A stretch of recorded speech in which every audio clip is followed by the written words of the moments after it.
Who is the best American Idol contestant of all time? Sanjaya. Pants on the ground. Taylor Hicks. What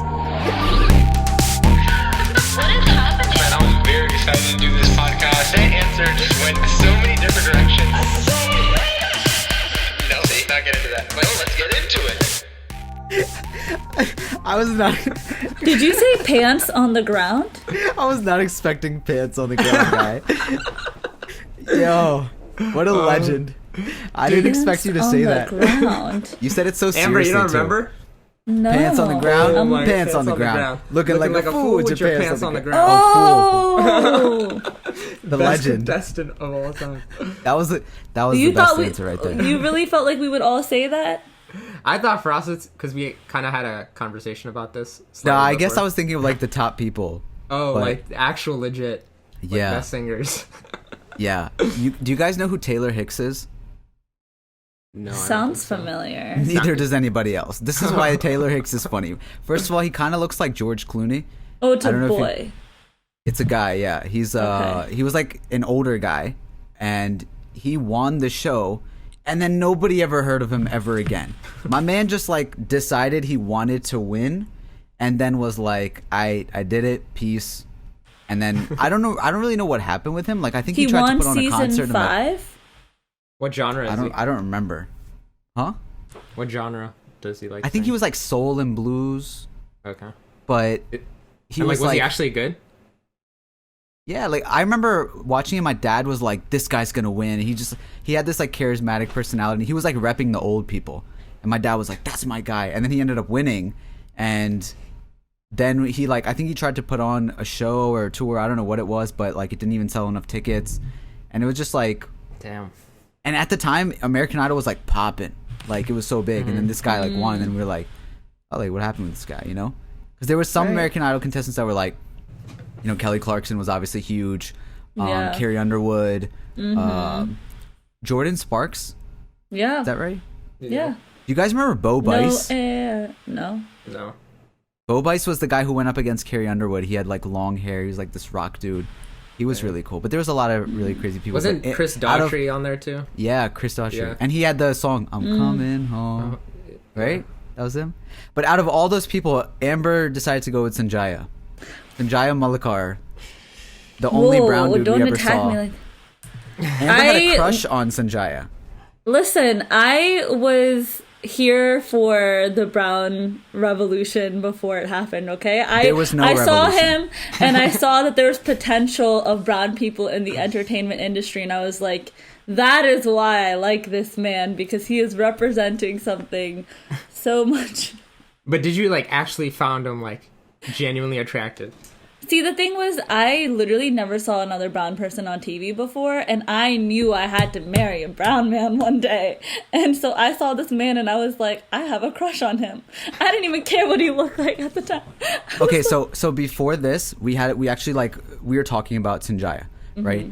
And from what Shamir and I recall, he was this like cringy dude. And that, everyone like- thought he was whack. Yeah, and I remember him looking like Esquelito from Nacho Libre. Everyone hated him. Like back then, everybody was like, "Oh, Sanjaya's like so weird," and like, "Ugh, his faux hawk." And I was like, "Sanjaya." we just Googled him you again. Set this place on fire. Do you remember that song What? that came out? So there's a song that came out because of him. Like somebody made a song about him. I think I've heard you singing this song before. I didn't know there was like a real thing. It's a real song, and I used There to was the love girl, it. Amber. Do you remember the girl? There was like this like little white girl in the audience that had a sign of like Sanjaya. She was like crying, I think. I think remember this? so. I Hold forget on. what it was exactly, You're but I was bringing like, a lot of like That girl's really Amber. old memory. No. that's what I was gonna say. No, but we looked him up on Google, and now I realized that he was ahead of his time. Like, he's a cute young like teenage kid. If he That, was white, like- everybody would have thought he was attracted. He could have been the Justin Bieber. Like, oh yeah, that's the girl. Okay, yeah, there she is crying. I think she was like memed, but no, I'm mad at myself for not supporting Sanjaya. But back at then. the time, it was weird. No, it was just different, and Yeah. like it was honestly, different. I was here it was for different. it. Literally, But like now, a lot of what like his styles, the pony hawk, it's a pony hawk, Yeah. Yeah. not a mohawk. He It's a made faux hawk. out of his long hair. No, not even a faux hawk. It's a pony hawk. He made little ponies Yeah. It's if That's I what a took faux my hawk hair. is, my friend. Yes. No, but like it's not short. I know. A faux It's hawk is literal- a fake mohawk. I know, but like he literally has it in ponies. Yeah, like Yeah. probably a like faux 10. hawk you don't do in ponies, but he has that going all the way back. But Like, that's pretty sick. We searched him up, like, what he looks like now, and he just looks like every basic brown DJ. Brown DJ. Yeah, he That's looks like he so could play funny. like the cartel in a Mexican movie too. Like he could be, some guy could be moving mad dope. He's if he not wanted ahead to. of his time anymore. He's, like, back to 1980s. Yeah, He was my very first crush. that's so funny. Yeah, Idol's definitely what we're going to be talking about later on. That's why we had this. But we'd like to thank you guys for listening to an episode of Strange Flavors. My name is Shimmer. For us. My name is Amber. And this is brought to you by Alif Theory, the strangest and greatest podcast in the game. Hello. We have here. Email us, send us your music, strangeflavorspodcast@gmail.com. Share this beautiful podcast to all your friends. Subscribe, share, like. We're also on YouTube. We're on all of the streaming platforms, you know that. We're also on all social medias, you know, Instagram, Facebook, Twitter, all of the above. We're also now on TikTok. Real quick, we're almost at 1,000 subs and 1,000 followers on IG. So help us get that. Tell your friends. Tell your mama. Let's go. We need all that Everybody. support, especially the support that we've been getting for quite a while now from Strange Flavors Town. We got Bobber's Bagels and Cassie's Cupcakes. Wow. Always supporting the podcast. Wow. So Thank you. We'd like to thank you. And if you'd like to also be part of Strange Flavors Town, there's a link down below, and you can help support this podcast. And also, we have this wonderful, amazing channel that goes by the name of Rono Pono. We have an Yes, sir. amazing Patreon that has exclusive content. We have a Discord where you can chat and also give opening questions to this podcast in that Discord, so that'll also be linked down below. And we have amazing merch on ronopono.com. Yes, sir. We actually just dropped a vlog recently on our second channel, Pono Ronald. With Okay, Big Scalpo. and the word on the street is that Big Scalpo is the people's champ. Did you guys see the outpouring love that Big Scalpo got? You Okay, saw the this, problem right? here for us is that people see the end, but I saw you torturing your poor brother along, so I can't look at Big Scalpo as a hero. Okay, Shamir was here through the whole thing. First of all, Shamir, tell us about the scalping game and what you witnessed. Okay, so I like to say that I changed these two boys' lives. All right, Wow. relax. Wow, I love where this is going. Go ahead. I walk into their house, right, and I see Dower crying. Right, he's right next to his PS4. Oh my god. He's crying next to his PS4. He's like, "My PS4 is broken," and I'm like, "Yo, I got you. I just copped a PS5 and I sold it, so I can help you get a PS5. I know you want one." And so then Okay. I gave him all the help that I could provide, and then I tell Frost, and I'm like, "Yo, Frost, like this scalping game is like awesome, like it helps you out." And then he was like, "Oh, interesting." He never thought anything of it. And then later that night, Dower was supposed to stay up for that link or whatever, and for the Scalping, PS5. by the way, is what?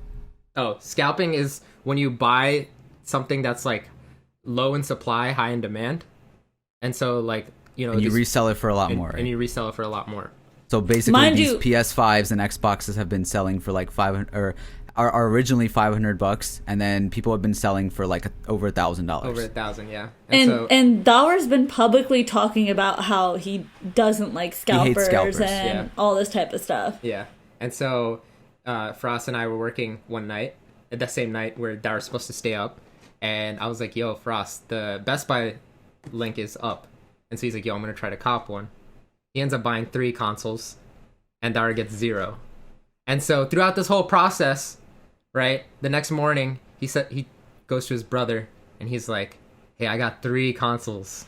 And Frost doesn't even game. He doesn't need one. He's just in it for the ride. I game, bro. You should see me on Mario Kart. I'm whooping that booty on Mario Kart. All right.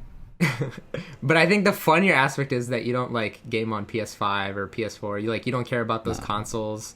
And Game for fun with people, yeah, like not online really. yeah. Well, I guess that's what you guys do. You have fun, but And so not, throughout like, this whole serious fun. process, to Dower, he's like, "Call me Big Scalpo. Call me Big Scalpo." And everyone, because I deserve it. Oh my god. But you see how I provided both these boys the same opportunity. So honestly, And Shamir, change if you think about it, it's not even Frost's Big Shamir's an Scalpo. instigator. Shamir's Big Scalpo. I'm Grandpa, Papa's He's Scalpo. No. yes, yes. I'm Papa. He's not. You're the OG Scalpo. He's the coach. He's I'm the coach. I'm the grandfather.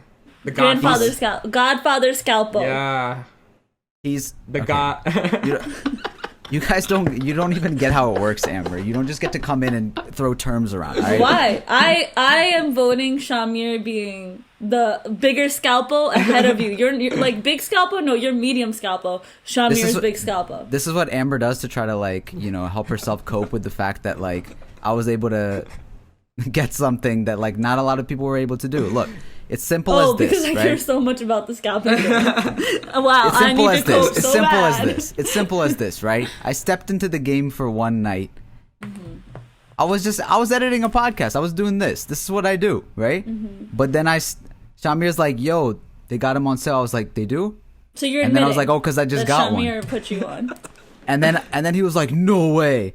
And then I was like, "Is this like that hard? Like I just got it. Is it usually like this big of a deal or whatever?" And he's like, "No, like it's pretty hard." I was like, "Oh, because I just got two." And then he like an hour later he told me that the Xboxes were going up, right? I was like, "Oh, do these sell for a lot?" And he's like, "Yeah, they're pretty good." I was like, "Oh yeah, because I just got one." And it was just like one after the other. Basically, what I'm saying is, So you got two came into the Xboxes scalping and you game. got two PS5s I could have and been an Xbox? silent. I could have And been then- silent. You could have been silent. I was working on my laptop. He was working on his. And I was like, I took down my headphone. I was like, "Yo, Frost." He He's took like, "Let down me his educate headphone, you. Let me bring you into and- this life." And I was like, "Yo, the link went up." He I had no shared the reason to do knowledge. that. I'm grateful. But at the end of the day, like At the end of the day, I might be Papa Scalpo. Papa the Scalpo. luck falls where it's supposed to fall, right? And I'm not in the scalping game anymore. It low-key felt bad. I see that I would get messages from people that are trying to buy off me, right? Like I wasn't gonna I didn't know what to do with it. I knew that I either wanted to like give one away or like for free. But then I saw how sad my brother was, and then I felt bad. So I was like, all right, I just give it to him. So I was gonna Scalpo gives back, like that was gonna be the theme of it at the end of the day, regardless. But when I had to sell the others. That's not. What do you that's mean, not no? the. See, that's what I'm saying. Is along the way when I was, because I was there after you guys had bought them, like later on in the day, Mm-hmm. I like was hanging out with them, and they're like talking about this whole thing. Frost, you can say at the end of the day I was planning on doing this, but being next to you that day, I felt like I was hanging out with the villain. Oh, I'm a villain. What do you mean? Not But like you can- some like villain turned hero, like a villain. No, I'm not a villain. I'm an anti-hero. You can ask Shamir. Like from the beginning, my plan was give it away. Like, Yeah. but then I was like, let me decide what I want to do with it instead. But you gotta play it up. That's what makes it fun. Like you have to do that part. But what I'm saying is like during the process, people are messaging me, and I felt so bad at some points. But like other people, they were kind of annoying because they'd be like, "Oh my god, like my kids need this for Christmas." And I was like, "Whoa, need? That's a strong word there." Yeah. Like it'd be like, "Yo, do the right thing," and I'm just like, "What's the right thing here?" And I'm like, this is the game. People do this with sneakers. And I get it because I don't usually do this. I'm not like into reselling that much, anyways. But I respect people that are like hustling or whatever. And like if you like, don't give me a story like, "Oh my god, like we're poor and like Yeah. I have this I think many there's a kids," huge and difference whatever. too. Like if someone, let's say the vaccines are limited, right? And someone buys the vaccines and resells them for like $3,000, completely different, right? Like that's messed up because people need the vaccines. Do people really need these video game consoles? I don't know. It seemed, based off of Dower's reaction, Frost Brothers' reaction, it seemed like he like needed one. From I mean, how I he get was it. acting. I get people that like are really passionate about it, right? Like, and especially this is for majority of people in this country a holiday that you give the best gifts, and for somebody to see that, like, especially somebody that wants it really badly, that could be a big deal. So I'm not gonna go back into the game or anything, but basically what I'm saying is I'm the Taylor Hicks of scalping. I came into the game, I won the game, I leave the game. You never And I'm hear the it Nobody will again. I'm the remember you as Sanjay Big of Scalpo scalping. again. Sanjay scalping. That's too funny. Speaking of Taylor Hicks and that opening American Idol question there, I want to introduce our stranger. This one's really exciting. The stranger today is actually an extremely talented singer from my hometown of Bel Air, Maryland, that had a viral moment after her American Idol audition caught the ears and hearts of people across the nation. So she talks to us about what happens behind the scenes of these reality competition shows, the touching story of the event that changed her family's life forever, and getting to live out her dreams performing around the country, and a whole lot more. Everyone, please welcome this beautiful stranger, Emma Klein. Can we just... Hi, Emma. Hello. Okay, so we just talked about this, but you're in Nashville. Yes. Have you been to Nashville before you moved there? I had been to Nashville one other time, but I visited the college that I ended up going to, so it was kind of like a little college visit trip. Okay. What do you miss about, I know there's not much, but the small town of Bel Air? Honestly, here's the thing. When I left, I thought there would be nothing I missed, but now looking back and being here for so long, there's so much that I love about Maryland. Mm-hmm. And I always tell my friends this, like, I have the best friend group still in Maryland, and I love my family. I love being by the water. I kind of miss the seafood, everything like that, being landlocked in Tennessee. Definitely don't get the same type of seafood and stuff. But did you take Old Bay with you? I did. I took plenty of Old Bay, and now I've got my boyfriend hooked on Old Bay, and he puts it on everything. And so I'm just slowly making natives. Yes. There was one time I went to a like outdoor like barbecue thing on Easter a couple years ago, and they had crabs, but there was no Old Bay on anything, and nobody knew how to open them. So I just walked around and I was showing everybody how to open the crabs. I've never thought about having crabs without Old Bay. Now that you said that. Yeah. It just tasted, it was fine, but it just wasn't the same. Uh-huh. Was it just a crab? There's like no seasoning on it? There was no seasoning. It was just steamed. It was no steamed Nashville crabs. hot sauce or anything? No Nashville hot crabs. Nashville hot chicken, I'll tell you what, it's no joke. That stuff is good. Oh, we had it. We were actually there during this time last year. We were in Nashville. Yeah. Nice. What were you guys doing?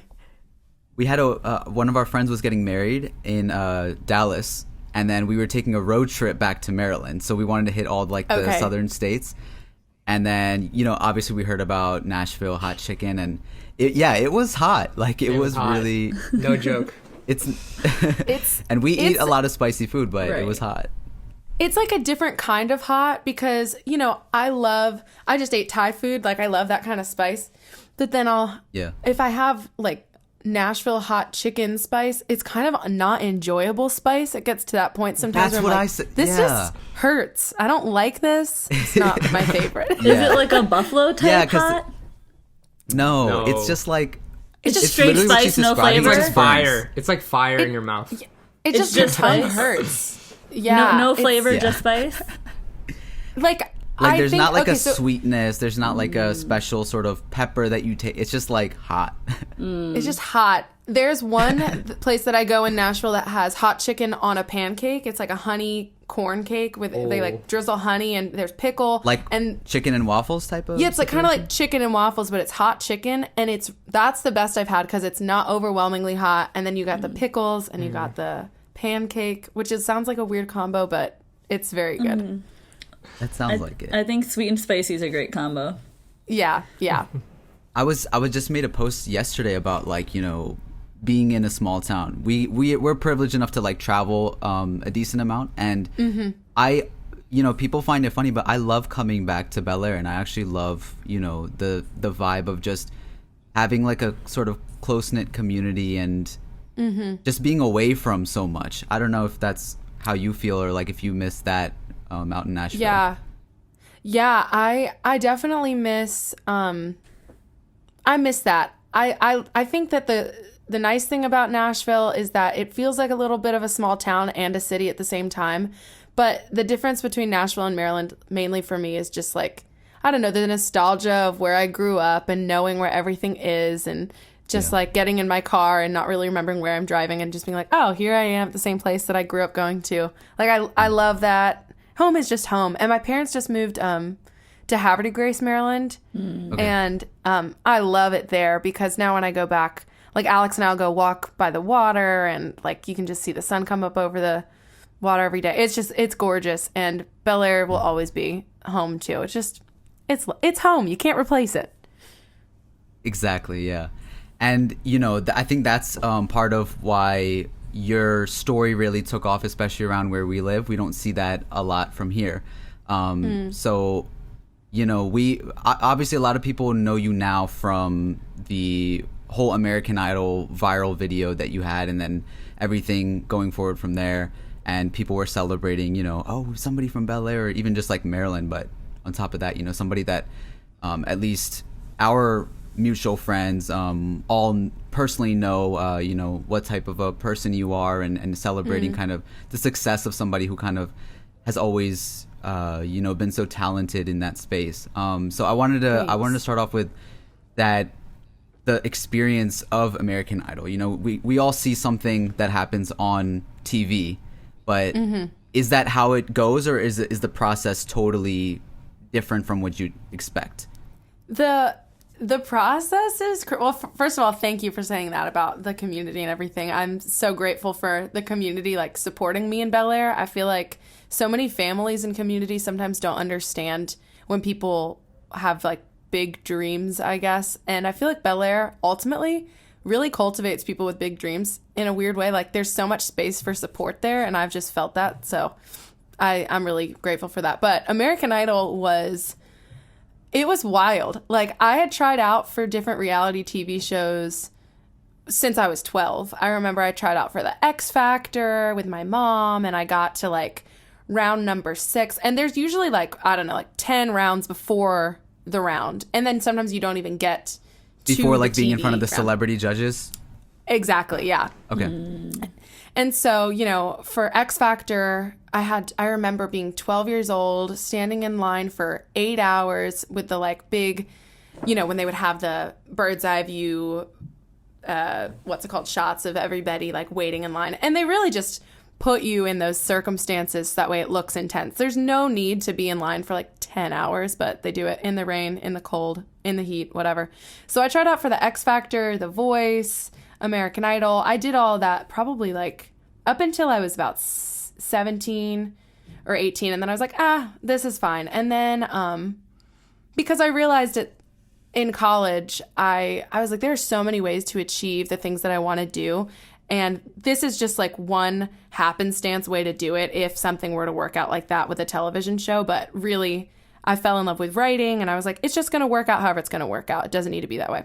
And then after I graduated, one of my best friends I was in an a cappella group with, or it was right before I graduated, he texted me and said he had an audition for Idol, and he gave them my name so people would be in touch with me. And it was the executive producers of the show. So that would typically be the round number 6 in like the before audition Wait, so your process. friend auditioned and then gave them your name? Yeah, so they reached out to him on Instagram because they saw him posting, I don't know, like singing videos. And they have people they just have a team of people that'll recruit, basically. Okay. And so most of the people that you see on these shows honestly get recruited. Like the odds of someone showing up to the massive inline auditions, getting through every single round, and then winning are pretty slim. Like, if that happens, that's pretty crazy. That's like a walk-on for like a sport, like walking on exactly. to the NFL tryout or something like that. So and I feel like when Idol... Yeah, you get picked. And I feel like when Idol started, they loved having that diamond in the rough. You know, like Carrie Underwood, Ruben Studdard, like these random people that you wouldn't think would be anything from these small towns. But I think that as people got used to that, they started to demand more of people that are on the shows. Like, now you need to already have a social media following. Like, you need to make us look good rather than us make you look good kind of a thing. And I think that there's still a bit of the shaping people into what they want them to be in the shows. But regardless... How are they balancing that? Because they have to have people who aren't good to, like, you know, or people who they wouldn't want to pass on to the final rounds to balance that out and make it entertaining. Right. Yeah, well, and that's the thing, like, it's, at the end of the day, it's a TV show, so it's said it's a talent show, and even though there's insane talent in it every year, seriously, the craziest talented people, it's a TV show, so it's all casted. So they need to have like a girl that's blonde and has a country twang. They need to have a guy that's sings like Mariah Carey. They need to have, like they just need to have every sort of demographic. It needs to be down. entertaining. It has to be entertaining. They got to have the bad person, the person that they know can grow. Like they're just really calculated in how they're going to plan it. And it makes sense because, they need to have ratings. And I remember like Kelly Pickler was the funniest person on the show when I was like 14. I loved her. So it makes sense, but I didn't have that mentality when I was younger auditioning. And by the time I was, I don't know, probably 21 or 22 when I was on the show now, I was like, okay, cool. This is not, I don't need this. Like, this is an awesome opportunity that just kind of fell in my lap. And that was at a time in my life where I just felt like, if it's meant to be, it's going to be no matter what. And I was learning how to say no and how to say yes. It's hard for me to be, it's hard for me to know what I want to do or what I'm supposed to do. And so I just kind of jumped into it. And I was like, you know what? This fell in my lap. I went to one audition and then they said, cool, we'll see you in front of the celebrity judges in a month. And I was like, wow, that was the easiest shit I've ever done in my life. What? So I was like, okay, I don't know what the plan is here, but I'm just going to say yes. And you killed your audition. You were, thank you. Like literally when you watch certain people, you're like, okay, yeah, I guess they'll, go here and there. But like your voice, your confidence, everything, you were in front of Lionel Richie and Katy Perry and who else was the judge? Luke Bryan, yep. Yeah.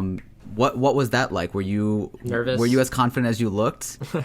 Oh my God. It was crazy. I felt, well, this is TMI. I just was like having the nervous poops all day. I was like, this is the worst. I was so nervous. And I was there with one of my best friends. He played guitar for me. And his mom and my mom were there. And the nervousness, yes, it came from singing in front of them, but it also came with, what are they going to ask me about my personal life? Like, I was so nervous how they were going to construe my story, how they were going to make my family look.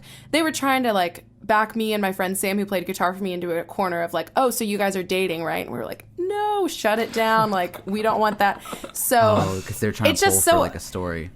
Yeah, you just don't know what story they're going to use for you. So my nerves that day came from that. And literally right before I went into the judges, they told me, one of the producers came up to me and he was like, hey, when the judges ask you, why are you doing this? Because they're going to ask you this specific question. Tell them about your brother. But he said it like very insensitively. He was like, tell them about your brother's suicide attempt. And I was like, God, what the is that? I was like, I'm literally about to walk into the room and I just had a complete panic attack. And thank God my friend Sam was there because he just was like, you don't need to say anything you don't want to. Like, you don't have to say anything. Like, it's okay. Yeah. And, for me, I'm like, I can't. I don't want Alex doesn't even remember what happened to him. I'm not going to start talking about that on live television. What is that? So, anyways, I got into the room and then they asked me and all I said was, we've had a really hard year. And my brother's like my role model, and I'm really grateful that we're here. And then, eventually they cued the segment in where they came to Maryland and they filmed my family. And that was after the producers were very kind. I had so many phone calls just saying, like, if we're going to say this story, like, this is exactly how it needs to be told. Mm-hmm. I don't want it to seem like the sympathy thing. I don't know. I just want it to be like awareness and hopeful. So anyways, they handled it really well, but the time of the audition, that was like my experience. I didn't even really have time to care that it was Katy Perry, Luke Bryan, and Lionel Richie. I was just like, these are just people. And I think also the guy, sorry, I'm like rambling right now. I also feel like the guy saying the judges are going to say this specific question made me feel like everything was a little scripted. And I don't know if that's the case, but suddenly it felt less like Katy Perry, Lionel Richie, and Luke Bryan were judging me and more like they're just there and I'm just there and we're all playing a part in this show. Mm-hmm. So I was like, if they genuinely like me, that's a bonus. And I think that they did, but also but it didn't seem that like genuine, you're saying. You're saying it was all like puppeted sort of. Yeah, it felt a little puppeted. And then, their reaction was amazing. The whole time, I was like, oh my God, like, this is crazy. And then it felt genuine. But then when I got cut, one of the things Katy Perry said in the audition, I don't know if they showed it or not, was, I can tell you've had so much experience performing. And then when I got cut, she was like, have you had any experience performing? And I was like, wait. And you only see them like 3 times, 4 times during the whole process, really. So I just was like, I don't know if they know me. And that's fine. Like they've got a lot of going on. But it was cool though. After all was said and done, I went back to watch my friend Walker, who was on the show till like the top 8. And I saw Katy Perry afterwards, and she said, Emma, how's your brother? And I didn't know she knew my name, and I didn't know she saw my audition really. So I was like, okay, that was really cool. That was really nice. I mean, it sounds like there's still going to be that sort of, even when they're sitting in front of, all these people auditioning, maybe they're also going through the same thing of being told all these things, and then they have to remember. Yes. And how are you supposed to remember so many people? But it's kind of... Yeah. Like, that's unfair that they said that to you beforehand, and that really bothers me a lot. Or was it just not? Was it also not enough time to process? Because it kind of told you as you're about to walk in, right? So it's not like you could really truly form what you wanted to say, or be able to say back to them that I don't know if I want to do that, right? Yes. Or what was the scenario for you? I just looked at him and I was like, I think I just started crying. And then he came up to me and he was like, oh my God, I'm sorry. Like, I didn't realize. I thought that was like your story. And I was like, no, like, it's fine. I'm not willing to use that as my thing. I want to just talk to these people as people. Like, I don't want to talk to them and be like, this is my story. So like, if they were going to pick me to be on the show, I wanted it to be because of my talent, not because of the story. So like, that was the big thing. How did they even get you to like come up with that? Like, did you have to like list out things in life that was like big for you, and then they kind of helped you build that story? Or what was, like, where did that come from? How did they know about your brother? When I first auditioned, I sang an original song that was about my brother, and they asked me like, what's that song about? And I was like, oh, my brother. And then later on in the interview process, because they did a quick interview before they said you're on to the celebrity judges, they just were like, what's been the hardest part of your year? And it was such a chill conversation with this one girl, Annie, and I was like, oh, Annie, like, it's been a shit show, like, my family this, and Sam, my friend that was there, was also saying the same thing about his life. And it was so weird because I was like, simultaneously, I don't want to use this as my in on the show, and I've also watched enough TV to know that if you have a story, it'll be helpful. Exactly what they do. But then also, I want people to be aware. So it was just this whole back and forth between what are my intentions? Am I being a bad sister? Like, how do I do this in the most authentic way possible? And I did not feel like it was authentic to immediately let the judges in on this, because I was like, they're probably going to invite my brother in to say hi. And like, I don't want that. I don't want, it was just weird. So I was happy that eventually I could carry out the story as like awareness, a story of hope, and a story ultimately that would help people who are struggling with the same thing.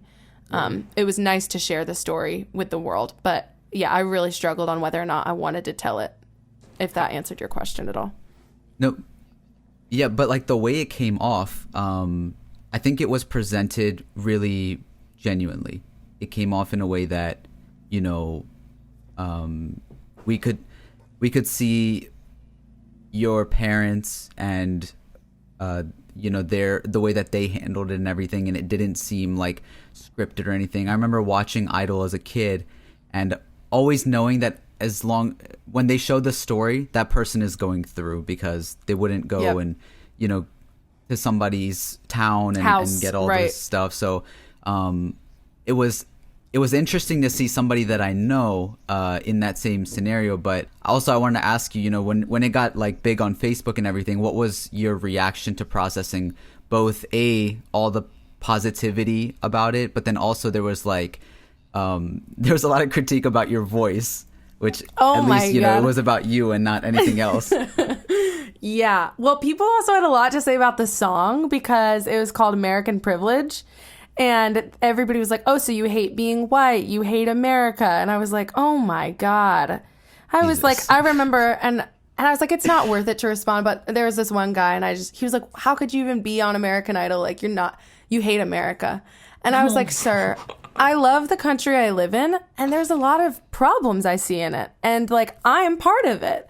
So like, I sing this because I'm a white girl in America, and I'm fucking privileged, so I'm gonna sing about it. And that if doesn't you fit too well with Bel Air, though. No, oh my God, people were like, I'm pretty sure people even close to me were irritated, and it's like, you know what? It's fine. Like, I'm privileged, and I'm singing about that, and I don't know, whatever. But I was excited. Honestly, that was why I picked the song, because I thought that it would spark a little discussion. So I thought it was good.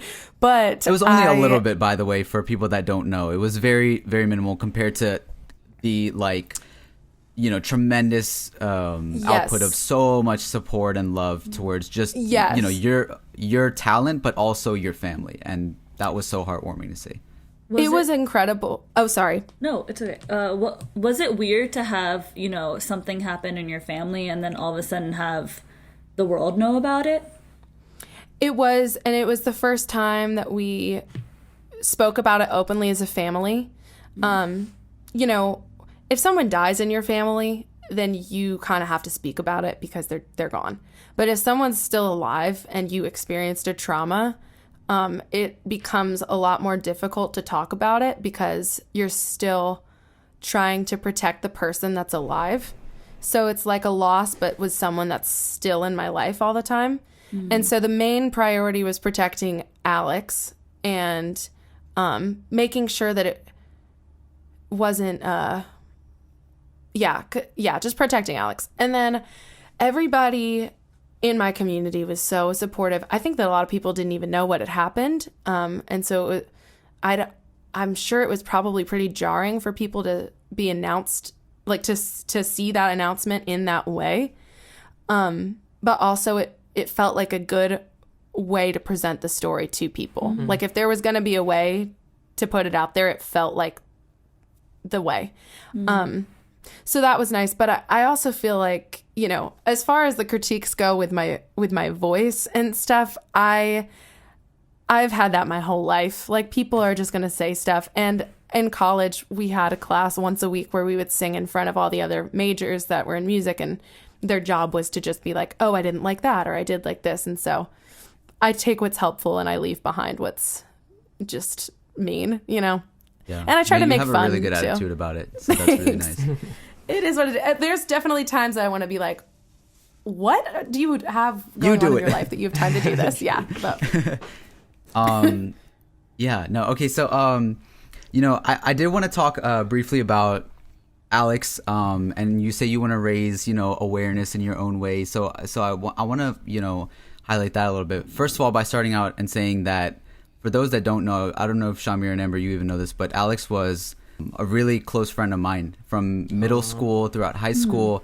He actually, I made some of like my first videos with him, which is something that I do to this day. I'll never forget the Boston Tea Party video that you made. Yeah. So Alex, and I know he used to do theater and I guess like singing with you since he was little. Is that right? Yeah. Yeah. Yeah, so I didn't know that at the time, and many of us didn't, but he was really into that, and I was kind of just like, doing my thing on the side, and I remember one time in like, it was a social studies class, and it's with the Boston Tea Party video, but like we had to, choose partners to make some sort of project, and I sat in the back of the class, and Alex always used to sit in the front for like ever because he had a hard time paying attention and like he wanted to be up front, and it was such a funny thing that he would do, but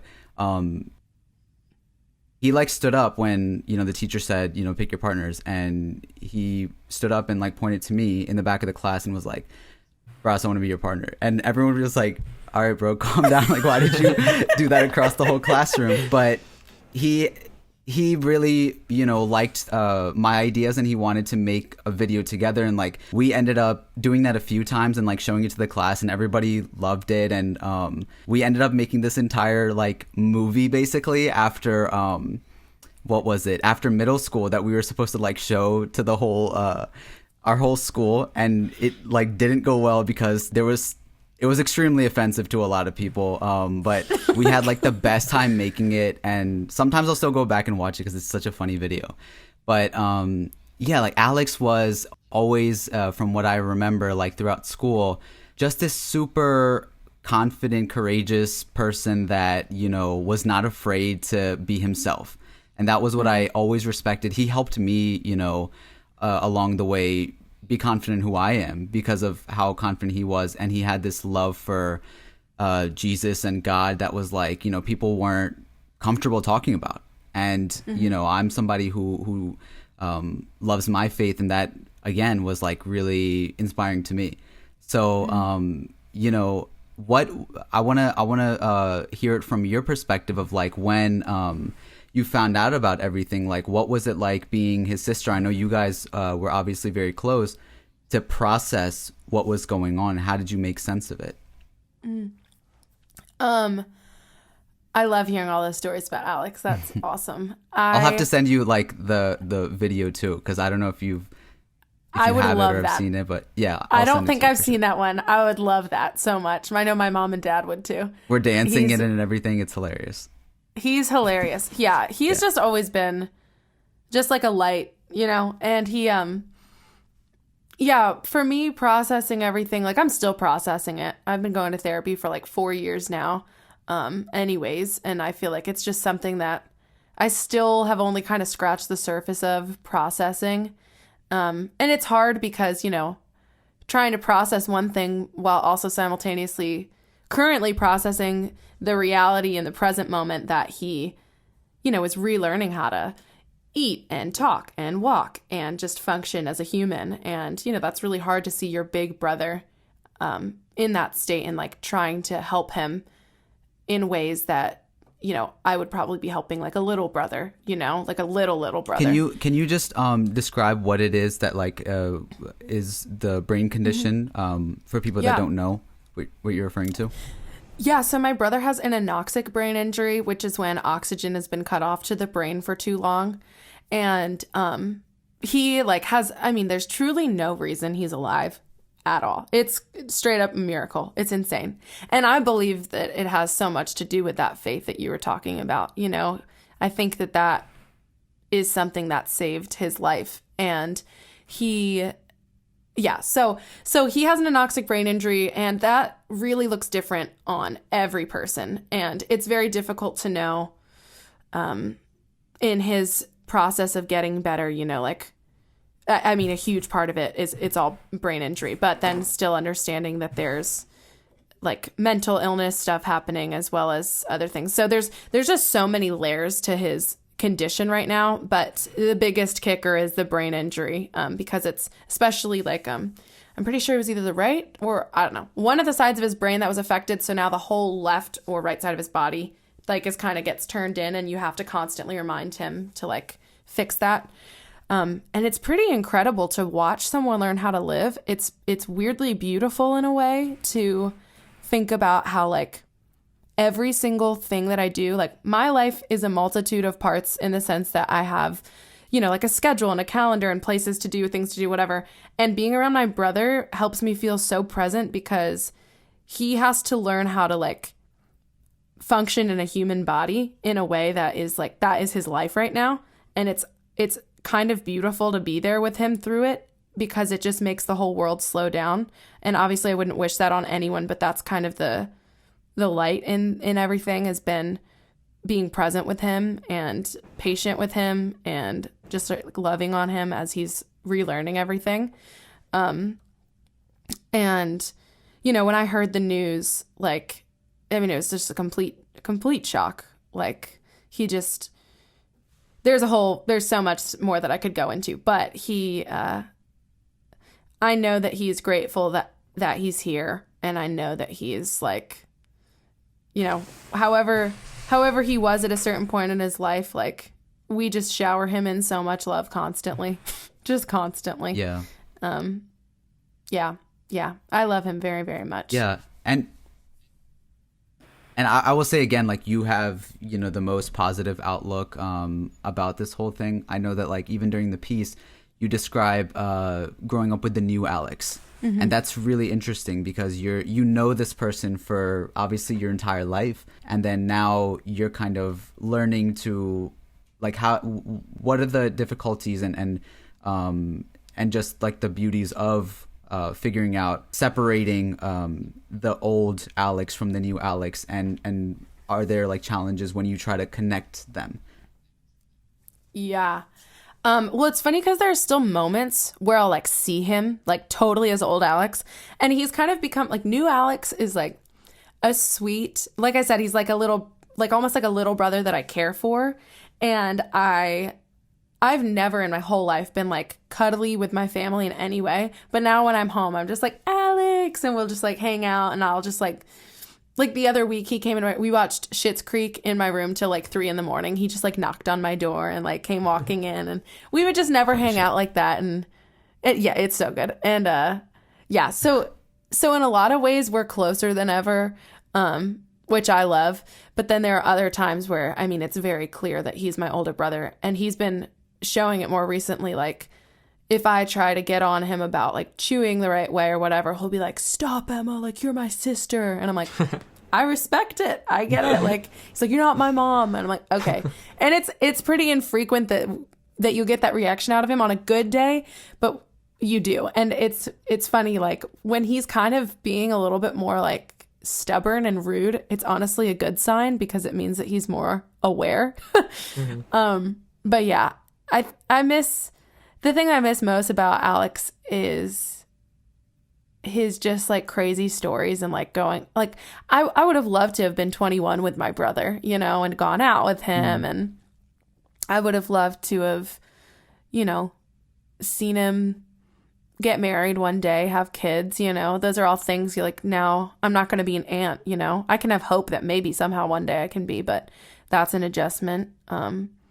And well, do you go through, like, old pictures or videos, or, like, try to remind him or anything? Like, what is that process like? Like, I just don't know about that at all. Yeah, how that works. He'll ask for his phone to look at pictures, and he never, usually any other time, he's just, like, wanting to play games or whatever. But when he asks for his phone for his pictures, it's great because we spark discussion, and we'll ask him, like, do you remember this person? Do you remember this person? And he'll say yeah, and sometimes he'll say no, or he usually remembers the people from his life, and, like, I'm sure he'd remember you in middle school and high school, but he doesn't remember, like, specifics a lot of times.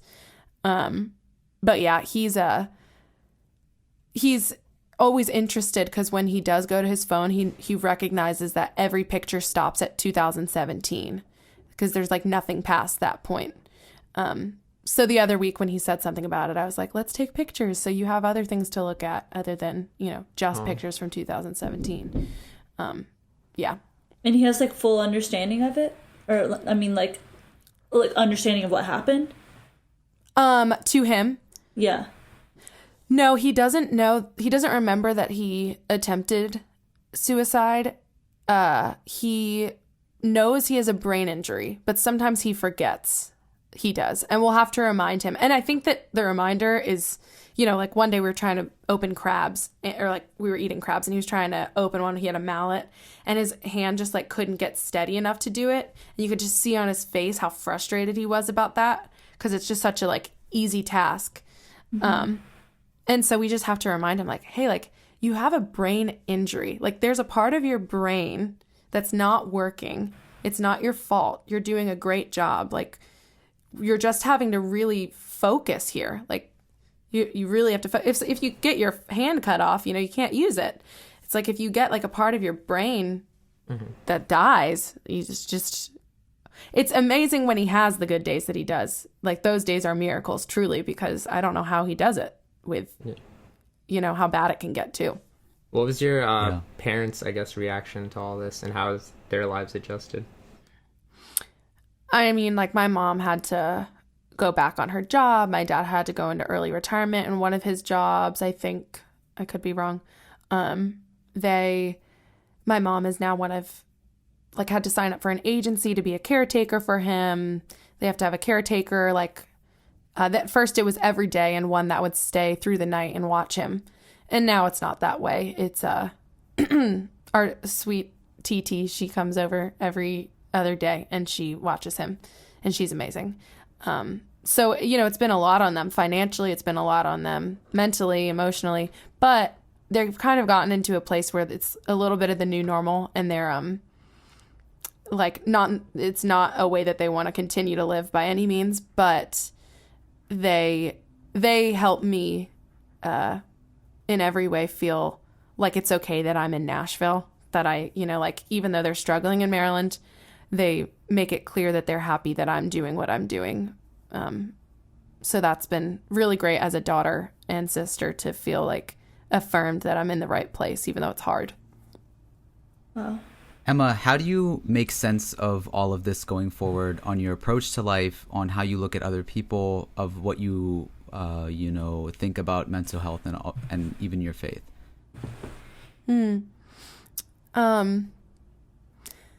I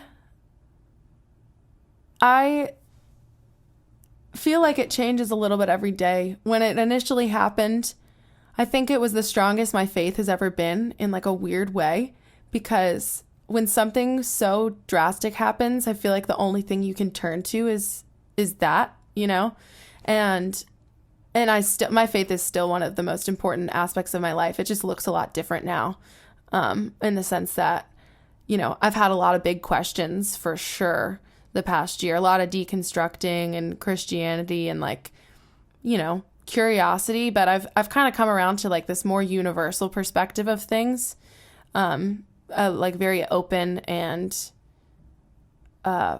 freeing space for me has been to just kind of look at God as, this universal truth, that this universal love, this being that covers us in grace every step of the way, no matter who you are, where you are, how dark of a place you're in. And Alex and my family is such a reminder of that. This is funny. I used to pray and always imagine Jesus, God, whatever that looked like, and then the Holy Spirit, whatever that might look like as I'm sitting and praying. And recently it's been kind of cool when I sit down and pray. I'll have this visual of Jesus and God and the Spirit and Moses and Abraham and my ancestors and just everything before and after me, this universal presence of goodness and light and love. And it's been really cool to sort of step into that place with Alex too, and when I'm around him. My favorite thing about him, well, not my favorite, but when we're still home and we'll be at dinner, even if he hasn't talked at all day and he's had a really hard day, if you ask him to pray, it'll suddenly be the most eloquent words, and he's just always ready to go. Wow. Which is really beautiful. I do want to highlight this quote that you had in this post that you made that I really liked. You said, "I don't think the point of faith is to fix brokenness, and I don't think that brokenness is evil." Yeah. I don't. What'd you say? Go ahead. Well, I was just gonna ask what you exactly meant by that. I feel like a lot of times, so I also have OCD, which is something I've learned this past year. And my OCD specifically centers around relationship and religion. So I have this absolute need to be certain. And I think a lot of people have a desire, but when you have OCD, it's an obsessive compulsion to seek certainty and answers. And so for a long time, I thought that the thing that needed to be done was to fix all that was wrong, all that was misunderstood, all that was broken. And I think that me saying that then is, and now still rings true, brokenness is this beautiful thing that binds us all together. I remember when Alex was in the hospital, going to the chapel, and there was a mosaic on the wall, and mosaics are just gorgeous because it's just shattered glass everywhere, and it creates this one picture. And that's kind of what I think about. Every aspect of life is a little story. Every piece of pain is just another broken piece of glass, and in the end it all makes this one beautiful thing. And I think that God, the universe, has the ultimate perspective of that huge picture, and that combines evil and good and light and love and hate. It's all a part of it. And I think it all works together to create the ultimate thing of love, of God, of life, of beauty. And so I feel like, you know, when this first happened, there were two ways I could have responded. I could have been like, why us? And that's definitely, I've had those days. But ultimately, I'm like, you know, I have to accept that what happened, and it's a part of something greater than myself. And, you know, I don't know if there's like predestination and like it was supposed to happen that way, but it did happen that way. And I accept that. And I think that there's always a way out with love and grace and God involved. So that's just kind of where I've been moving in my life and in my faith. Yeah. No, Emma, thank you so much for even sharing all of that. We're really humbled that, you know, you're open enough to share your story with us and everybody listening. And, you know, that we can continue to follow and learn from the way that you handle this. And knowing that, you know, you being honest with, like, you know, that every day is not that way. And I'm sure there's very, very heavy days. But the fact that, you know, you're able to process that out loud is incredible to watch and learn from. So thank you for being open about that story. It's hard. Yeah. It's hard, definitely. But, you know, it helps other people. And it has, like, we've seen online the reaction. I read so many of those posts that, like, you know, people relate to it in different ways, and, you know, it felt good for them to see it. So that's incredible to see. Yeah, thank you so much. The outpouring of people who've related has been incredible. Oh my gosh, it's insane. And that's when I'm like, yeah, this was all for something, because I feel like just like for me to feel less alone and for them to feel less alone, it's worth it for that, you know? Yeah. And, you know, during this whole thing, as you're processing it and all of that, your family also got to, you know, celebrate you in a way, and you got to celebrate you in a way when after American Idol. Kind of walk us through what happened. So you made it to Hollywood, and then, you know, you had this dream of performing on a beach and all of that. You know, like, did you make it to was it Hawaii? That was the next part. Yep, Hawaii, the top 40 is where I got cut. Okay. So what happened from that point on? Like, you're the whole dream of being a singer didn't get shot dead there. So what happened? Yeah. It's funny because that day that they were making cuts, I was honestly praying I would get cut, because you have to like sign some sort of a contract if you go to the top 20. And I don't really know what the ins and outs of it were, but I was like, honestly, I don't necessarily want to be in LA for 3 months. Like, if it's what's supposed to happen, let's do this. I'm on board. But like, if I get cut, that'd be kind of nice too. So that way I can like go back to Nashville, really develop as a writer and as an artist. And like, you know, hopefully this whole experience kind of shoots me a little bit forward in the right direction. I feel like that's kind of the goal. Is most people said while we were on Idol, like, the good majority of contestants were hopeful that they would get far enough to like have it help their career, but not win, because if you win, then it's kind of like you're tied to that company, and you're tied to that brand forever. Mm-hmm. So I got cut. The day I got cut, I got interviewed by Bobby Bones. He's the mentor on the show. And he does, he's a country music radio DJ here in Nashville. And he had just won Dancing with the Stars. And he was interviewing me. I didn't really know him. And he was like, where do you live? I was like, Nashville. He's like, same. And he was like, do you play any instruments? I was like, yeah, I play like guitar and piano kind of. He's like, oh, sweet. Like, I've been looking for a piano player for my comedy music tour. He's like, maybe after this is all done, like, you can come play for me if you get cut. And I was like, all right, sure. That sounds great. So I got cut, and then I messaged him on Instagram, realized he's never going to see this because he had like 1 million followers. And then that, like, the next day I was on a hike and ran into him just at like a random lake in Nashville. Just ran into him. And it's like, if I hadn't parked my car, like, I was trying to park in one place, but I had to park in a different place because the lot was full. Someone had just taken the last spot. So I had to park in this one. Anyway, the way that it worked out made it so that way I ran into him. It was insane. And he was like, Emma? I was like, Bobby? He was like, you still want to come out on the road? And I was like, I messaged you. He was like, I'll message you back right now. And so literally the next day I went over to his house and I was like, listen, I know I said I play piano, but I'm not that great. I don't know if you want me to be like your keys player. And he's like, you know what? I just have fun. You'll get a chance to like sing a couple songs too. And, I'm sure you'll be fine. And I was like, all right. So I started immediately taking piano lessons and I was like, all right, I need to learn how to play piano. So like 2 weeks later, we were out in California playing a show and like literally I just kept turning the volume knob down because I was like, I sound so bad. It's fine. And then I proceeded to I was doing like a mix of Superstition into one of my songs, Call It What It Is. And I didn't remember that it was a medley. I just was like, this is the longest version of Superstition to ever exist. And finally I look back and everyone's like, it's the next song. It's the next song. And I was like, oh my God.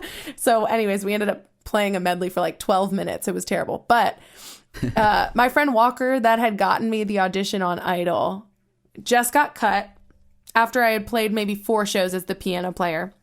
Walker's a phenomenal piano player. So Bobby was like, Emma, what's Walker's number? And I was like, I know, he's firing me. I suck. And so he was like, how would you like to open? And Walker plays keys. And I was like, yeah, that sounds great. So then I went on tour with him and my best friend Walker played piano the whole tour. And it was just crazy. We got to tour the country and yeah, it is insane. That's awesome. Yeah, that is insane. What was it? What was that like? Because I know I've looked up. Is Bobby Bones and the Raging Idiots like that's their that's what they were touring as, and I've seen some of their content, and it's like really funny. It's bizarre. It's like really outlandish stuff. But I'm guessing the tour was something like that. What was your experience of going around the country with, as they call themselves, the Raging Idiots? Yeah. So when I was playing the shows for the Raging Idiots, they do 2 separate things. They did one tour, just a couple tour dates, and then they did one actual tour where it was just Bobby, Eddie, his producer, and they sing songs together, and it was just their guitars and then the piano. So at that point, I was very like vulnerable. It was just you could just hear piano all the time. So that was nice when Walker stepped in. But initially we were doing huge shows with a full band and it was crazy. And then it became like theater venues and smaller shows. Like, I mean, huge audiences, but smaller production level. And it was just me and a guitar every time. And I had never, one of my goals on my wall was to be able to play an hour set by myself with the guitar. I'd never done it before.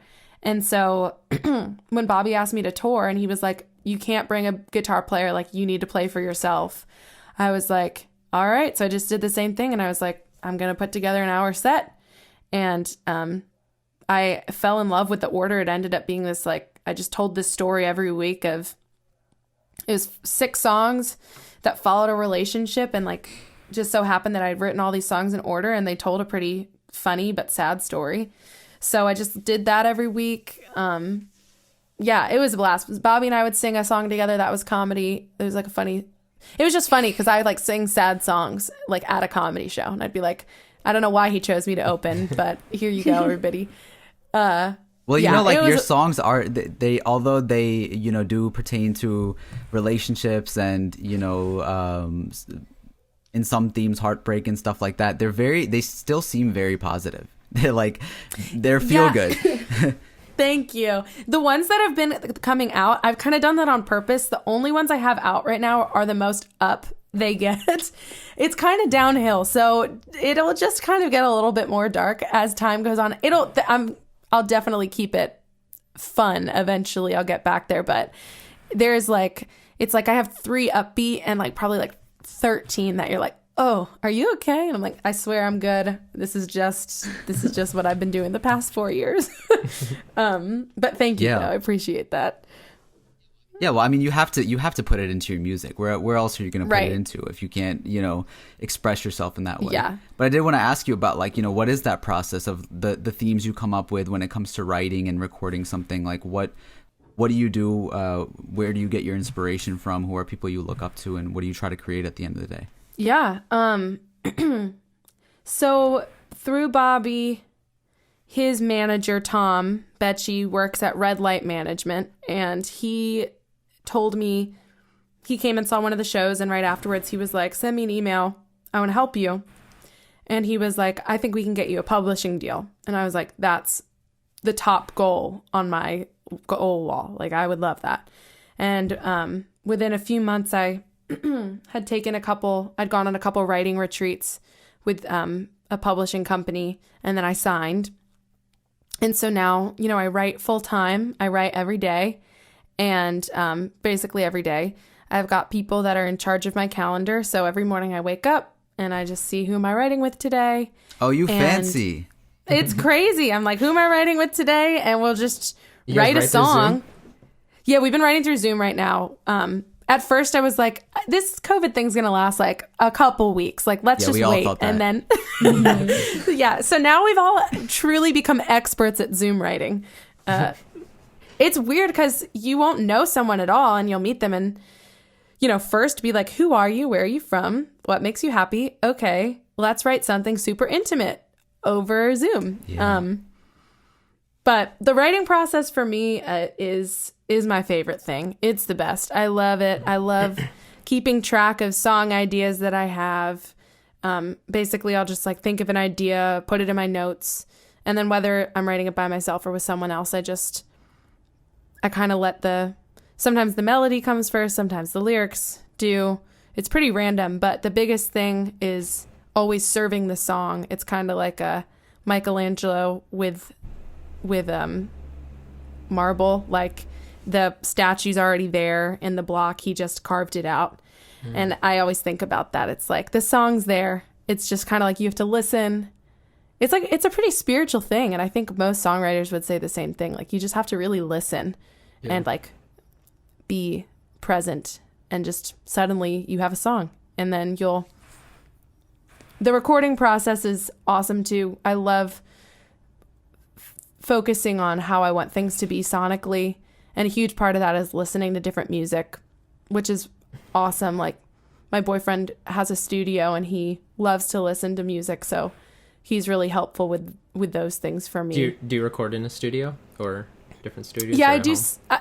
I do sometimes. I'll record. I'll record at some different studios in Nashville. It just depends on the sound. But he plays drums for me, so that's very handy. Yeah, It's that convenient. does sound like it. I love this. I don't know if you've been doing this. I just saw it for the first time, but you had this thing that was like songs. What is it? Songs I wrote based off of songs I didn't write. Yes, And, I just started that. It's amazing. So you were talking about, like, in the one that you Thank just you. said, you were like, Maroon 5 has this song about change, and you just caught on that, like, oh, did they mean with the payphone? What was the line that, like, It was using like this- all the change I spent on you. right, and I was like, thinking oh. of it as in like money, or like, you know, actually changing, and then you came up with this whole concept of, like, you know, exchanging like currency, but not like actual money currency, but Exactly. asking them to change in that way. That was really cool to like, you know, hear you go through, like, Thank you. using inspiration live, and then you know, making a song out of it. Was that really fun Thank for you? you. It was so fun for me. I love writing stuff that way, and I honestly didn't think people were gonna like it that much. I feel like social media is weird. I'll like post something, and like it never does what you think it's gonna do. It's always different. I'm always like, oh, okay. But people seem to like that, and I was so excited because I was like, oh, I love writing songs this way, so I'm super excited to just keep doing that and sharing that process. I had a song idea the other day. I was like, maybe it shouldn't be called Songs I Write based off of songs I didn't write, but like based off of things I didn't write, because I was watching the movie The Holiday the other day, and she was like, I don't want to fall in love alone. And I was like, Is that that's Queen so Latifah? good. So then I just wrote no, that's that's a different movie. It might also be called The Holiday. But there's Okay, one never with mind. Jack Black. There's one with Jack Black and like Kate Winslet, I think. I don't know. But I just watched it the other day. Yeah. Do you know what I'm talking about? It's Yeah, kind of cheesy. I know that one. It's good. When but you said Jack Black, I remember now. Yeah. But I heard that, and then the other day I wrote that song with another guy in Nashville. I was like, I think we could do something, and that's really it's really fun. Like I'll just constantly, when I was a waitress for a while, I would just hear people say random stuff at their table, and I was like, oh, that's such a good line. Or like if I'm ever in an argument and then someone says something, I'm like, wait a second, that was so good. Give me a minute. Hold this argument for a second. Let me write I'm like, 1 second. I was like, that was so good how you just said that. And That's I feel so like funny. Garrett writes too, my boyfriend, so we'll both do that. So he'll just be like, wait, that's so good. And I'm like, okay, Let's pause, record pause. this, and then you get back to screaming at my face. That's so Exactly. funny. No, I like it because, you know, when you do your social media, you're a weirdo. I know that, and your brother was a huge weirdo, and that was the best thing about him. Like, and when somebody is, you know, just openly just a weirdo, and people see that, they know that like we're all that way when we're not. Yeah. Like before you turn the camera on, you're doing all types of weird things, and then you turn the camera on and you're like in this professional thing. Like we all do it, but Yes. I like that you're just like, you know what, I don't care, and you just hit record and just be. And that is like, Thank I you. think. Do you ever think about like how you're gonna present yourself as this artist now, who's Emma Klein, and like, you know, being this industry person? Like, do you ever think about those things versus like just being yourself on social media and who you like really are in real life? It's the hardest thing. It's really the hardest thing. And I feel like, you know, I've sat down and like worked with management stuff before where we're like, okay, what's your brand? And I'm like, honestly, I think that part of my brand is the casualness. Like, I think that is what I have been embracing, is the authenticity aspect and the real aspect, because, you know, I think about my favorite actresses, like Emma Stone is one of my favorite. And I feel like that's, and Saoirse Ronan. I don't know if you guys ever, I just love them because every time I watch an interview of them, they're just so themselves and it feels real and not put on. And I feel like there's just enough of that in the world. But what's hard is that you still need to make things visually appealing sometimes. You still need to make things, you know, professional to an extent. So it's like, it's a fine line. And sometimes, you know, I'm about to do like a video promo shoot thing tonight, and I've been going back and forth on whether or not I want to write a little script for it or if I just kind of want to wing it. And so it's like those things that I'm constantly wondering. I'm like, I don't want things to ever come across as like, as fake. That's my biggest pet peeve. I feel like I can They don't. I can tell when. Yeah, thank you. Thank you. I hope not. So yeah, to answer your question. Yeah. So Emma, what's next for you? Where are you going? What can people look forward to? I know you have Butterflies, Call It What It Is, and Down Out as singles right now, which are all incredible, by the way. People need to go listen. But what are you currently working on? What do you want to let people know to look forward to? I am going to be releasing my first EP the second week in January, I want to say. And I'm going to make an official announcement about that pretty soon. But yeah, that's going to be all the songs that are out so far, plus 2 more. And I'm really excited about that. And just going to keep writing and sharing more of the stuff that I'm writing. But yeah, you can definitely expect more music, a lot more music. And I'm excited to share it. Awesome. Yeah, everyone go in the description and follow Emma and listen to her music. It's really fantastic. And Emma, again, like, thank you so much for coming on here, sharing your story, giving us the time. I know you have that video shoot tonight. Thank you, guys. But it means a lot, you know, and we wish you the best of luck going forward. So thank you for all that. It means a lot to me. Thank you guys so much. And if you guys ever want to do anything or collaborate or whatever, let me know, because I love meeting new people, and you guys are really fun to talk to. Just come do our show in whenever you come to Maryland, come perform live, and whenever all of this is over, then you know, go. Would you do it at Ocean City? I know you said that. Yes. You're going to do a. I would thing. love that. That would be amazing.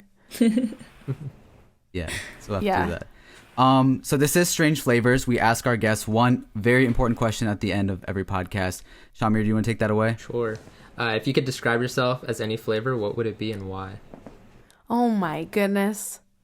I feel like it would be, we were kind of talking about this earlier, but maybe like a spicy honey, like something sweet, but a little bit like, it just like sticks around for a little while. Like I want to be like a long lasting flavor that's like got a little bit of spice to it, a little bit of heat because it's real, but also it can like, you can add it to things to like make it have a little bit more flavor. Wow. That's perfect. That'll definitely last. Cool. That's amazing. A good one. I like Awesome. Thank you. All right, Emma, thank you so much. Good luck with everything, and sending, you, your family lots of love, and, a nice, happy holidays. Thank you. You guys as well. Have a great rest of your day, week, month, year, everything. Thank you. And for everybody else, thank you for listening to another episode of Strange Flavors. It's been another week. Another flavor. A little less stranger. We'll talk to you next time. How do I tear it all down?